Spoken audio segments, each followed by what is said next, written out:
watching WBZ, New England's Channel 4. Next on Eyewitness News.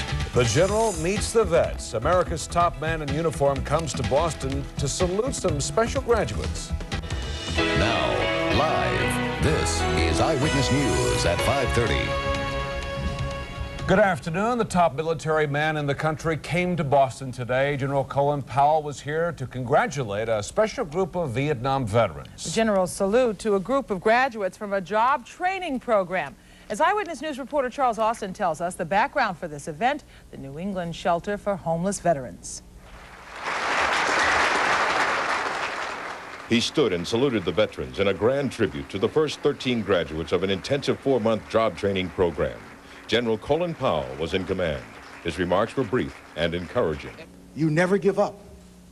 And what they have shown to us here today, and I hope will be an inspiration to every homeless veteran, is that with the proper kind of help, with faith, with structure, with devotion, with a conviction that you can come back, and with hard work and courage, the wounds can be healed. The setting was not elaborate.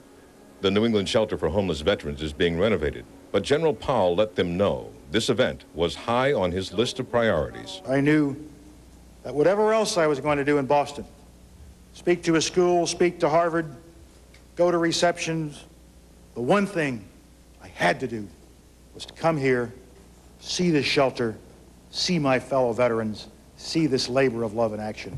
God bless you. Among those who graduated today, class valedictorian Edward Moore and veteran Edward BOOKMAN.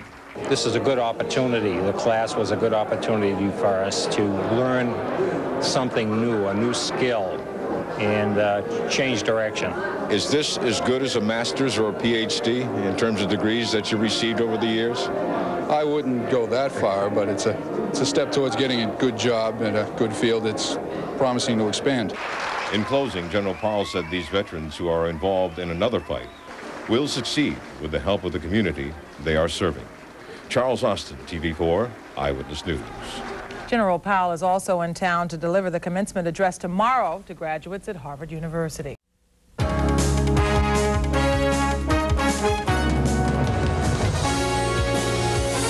Now, from New England's own 24-hour news channel, this is New England Cable News. The reception for Powell yesterday was not as mixed as today. The chairman of the Joint Chiefs was honored by a group of Massachusetts veterans who stand by his views of the United States military. Here's New England Cable News reporter Alan Cohn.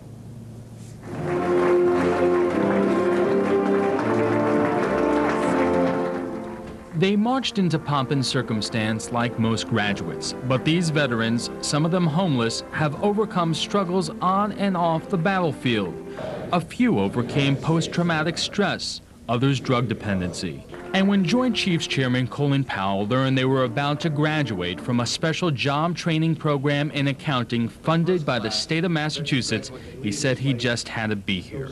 The one thing I had to do was to come here, see this shelter, see my fellow veterans, see this labor of love in action. God bless you. But what they have shown here today by the completion of this program is that you never lose hope, you never lose faith, you never give up, and with hard work and courage, the wounds can be healed.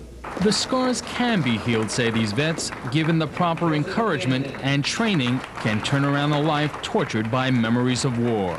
For a lot of the gentlemen that are homeless, this has really provided them, a way out, a way to keep from, staying on the streets, and give them a chance to make something again of themselves. It means that I know that I worked hard to get it, and I know that the people behind me made sure that I have good skills, and that when I go to an employer that I'll be able to tell them with confidence that I have the ability to do what you want of me. There's a lot of veterans out there that need help, and this program has really been a godsend to a lot of them. It's helped them pull themselves together and given them some hope in getting a job. But Colin Powell also came here with another message, one preaching understanding and respect for a president some vets resent. I had the privilege of escorting President Clinton to the Vietnam Wall. where President Clinton went to that wall and in the presence of thousands of veterans paid his respects to those who gave their lives in Vietnam. It was a courageous thing for the president to do, and I want every veteran here to know I was enormously proud to stand alongside my commander-in-chief as he paid his respects to those fallen heroes. With that one exception, General Powell refrained from making any other comment about the current challenges to the military. There was no talk about cuts to the Pentagon budget, no discussion of an Air Force general publicly criticizing the president, and no discussion about a mysterious illness apparently affecting Gulf War vets. Alan Cohn, New England Cable News, Boston.